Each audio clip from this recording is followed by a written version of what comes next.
कहानी 1986-87 के आसपास की है। तीन व्यापारी की काफ़ी अच्छी दोस्ती थी।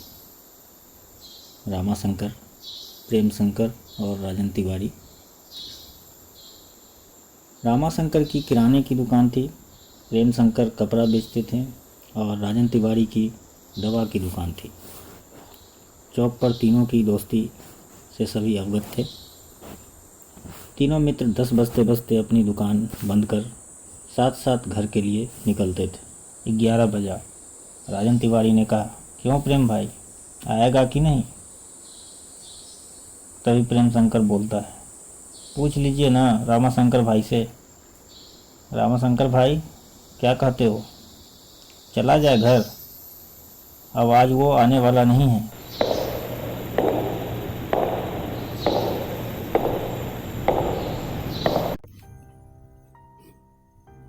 कहानी 1986-87 के आसपास की है। आज की तरह उस समय के बाजार आधुनिक नहीं थे।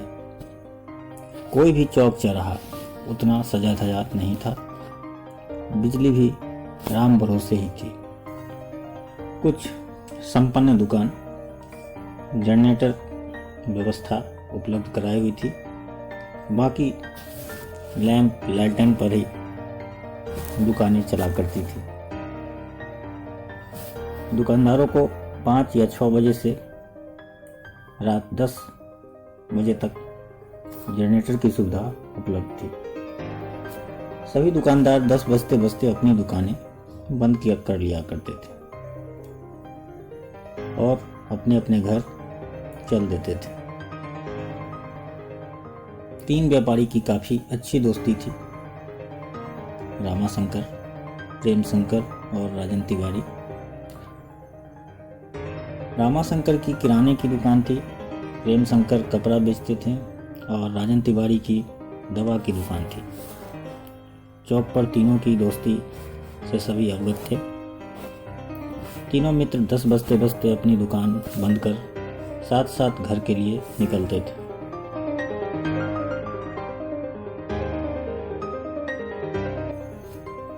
लेकिन आज 10 बज चुके हैं, पर रामाशंकर ने अपनी दुकान अभी तक खोल रखी है। दोनों दोस्त अपनी अपनी दुकान बढ़ाकर रामाशंकर के दुकान पर आते हैं और बोलते हैं, क्यों भाई, तुमने अभी तक अपनी दुकान नहीं बढ़ाई, क्या बात है? अब तो जनरेटर भी चला जाएगा। राजन तिवारी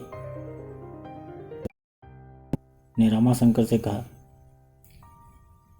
रामाशंकर ने कहा, तिवारी जी, कल आजम भाई की बेटी की शादी है, उसी का सामान तौल रहा हूँ, सुबह आकर ले जाएगा। सौदा भरा है तो सोचता हूँ तौल कर रख दूँ।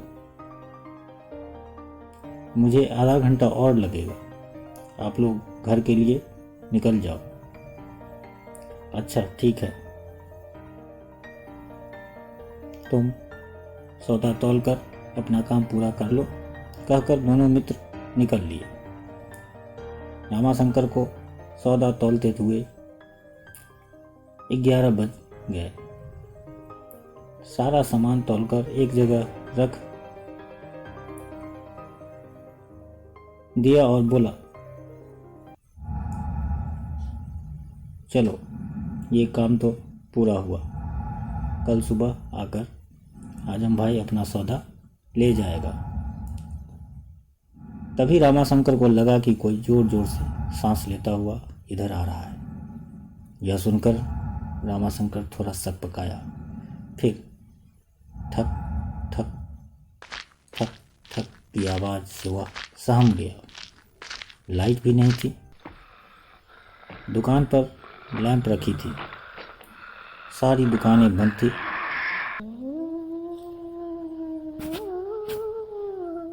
रामाशंकर ने अपने दुकान का एक दरवाज़ा लगा रखा था और एक दरवाज़ा खोल रखा था। सांस लेता हुआ कोई इधर ही आ रहा था। रामाशंकर की दुकान पर आकर वह रुका। रामाशंकर झट से दरवाजे के पीछे छिप जाता है। वह बौना दुकान की तरफ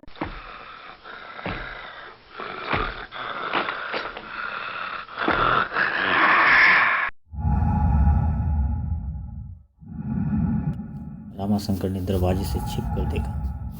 एक बौना सा व्यक्ति सांस लेते हुए इसी रास्ते पर आगे बढ़ रहा था। रामाशंकर की दुकान पर आकर वह रुका। रामाशंकर झट से दरवाजे के पीछे छिप जाता है। वह बौना दुकान की तरफ घूरता है, फिर रास्ता पकड़े सीधे चला जाता।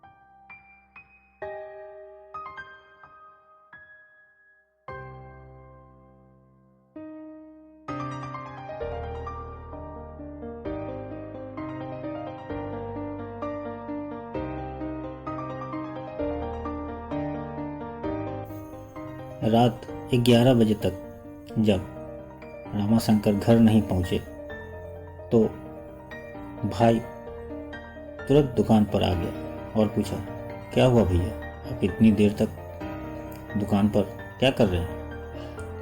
पहले तो रामाशंकर थोड़ा सकपकाया, फिर उसकी जान में जान आई। अरे आ ही तो रहा था दीपू, सौदा बड़ा था, सोचा अभी तौल कर रख देता हूँ।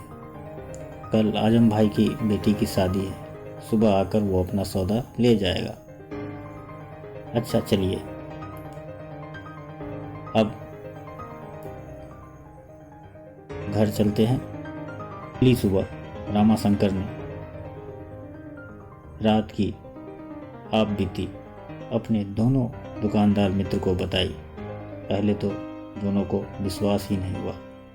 फिर रामाशंकर के डर को देखते हुए राजन तिवारी ने कहा, ठीक है, इसका पता आज रात को ही चल जाएगा कि आखिर वह कौन था।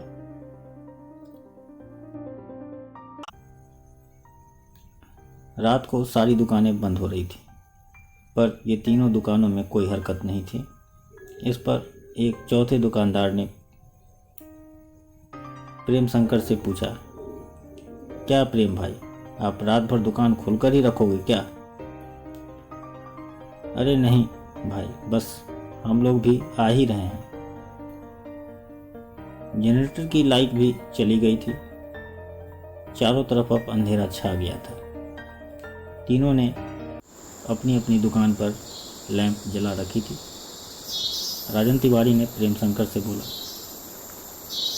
प्रेम भाई, मैं छत पर चला जाता हूँ, आप कंबल ओढ़कर सामने दुकान में सो जाओ, और रामाशंकर तुम दुकान के पीछे दरवाजे से छिपकर रहना। तीनों मित्र अपनी अपनी जगह पकड़ लेते हैं। राजन तिवारी छत पर कंबल ओढ़कर सड़क की ओर देख रहा है। प्रेम शंकर अपनी दुकान पर ही कंबल ओढ़े उसके इंतजार में था। रामाशंकर को तो उसका अनुभव हो चुका था, फिर भी दोस्तों की ताकत पर वह वहां पर मौजूद था। 11 बजा। राजन तिवारी ने कहा, क्यों प्रेम भाई, आएगा कि नहीं? तभी प्रेम शंकर बोलता है, पूछ लीजिए ना रामाशंकर भाई से। रामाशंकर भाई, क्या कहते हो, चला जाए घर?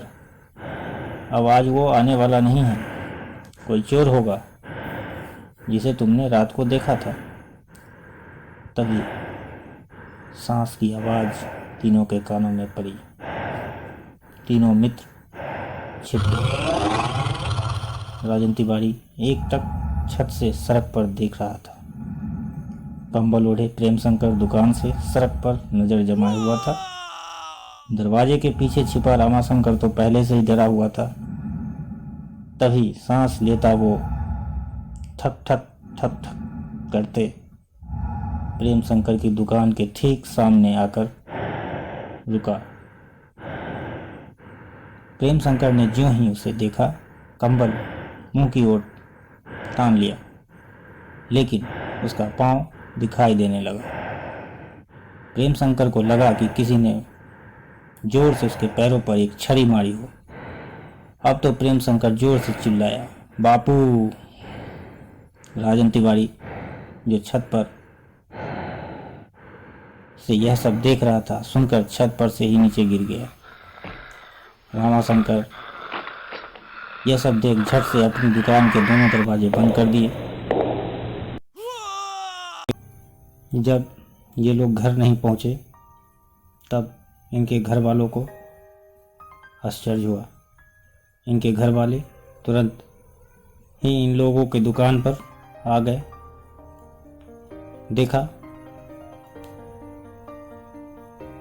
कि प्रेम शंकर अपनी दुकान में डर से कांप रहे थे। तिवारी जी नीचे गिरे हुए थे और बेहोश थे। रामाशंकर दुकान के अंदर डर से बहुत बुरी हालत में थे। तीनों को अपने अपने घर उनके घर वाले लेकर गए। राजन तिवारी की पत्नी ने गुस्साकर कहा, क्या जरूरी था आप लोगों को भूत प्रेत के पीछे पड़ने की? अब भुगतो। राजन तिवारी की छत पर से गिरने के कारण हाथ टूट गई थी। तिवारी जी का तो छत पर से गिरने के कारण हाथ टूट गया था। तिवारी जी का बेटा यह बर्दाश्त नहीं कर पा रहा था कि आखिर किसके कारण उनकी ये हालत हुई है। यह जानने के लिए उस रात वह खुद दुकान पर रुकता है और दुकान के दरवाजे को बंद कर अंदर से यह देखना चाहता है कि आखिर वह कौन है जिसके कारण इन लोगों की ऐसी हालत हुई। रात बीतती है। लगभग 11:30 के आसपास वो आवाज जो एक सांस लेता हुआ तेज सांस उसके कान में पड़ती है। फिर तेज कदमों की आहट को वो सुनता है। सुनकर वह हल्के से दरवाजे को खोलता है। दिखता है एक बौना साया आराम से झूमते झामते सड़क पकड़े बढ़ता जा रहा है। तिवारी जी का बेटा भी ढीठ था। वह देखा कि वह बौना साया जब कुछ दूर निकल गया है, वो भी छिपते छिपाते उसके पीछे लग गया। बौना साया आगे बढ़ता जा रहा था। तिवारी जी का बेटा भी उसके पीछे पीछे लगा हुआ था। लेकिन अचानक एक झोंपड़ी के पास जाकर वह बौना गायब हो गया। तिवारी जी का बेटा चारों तरफ उसे खोजता रहा, पर वह कहीं दिखाई नहीं दिया।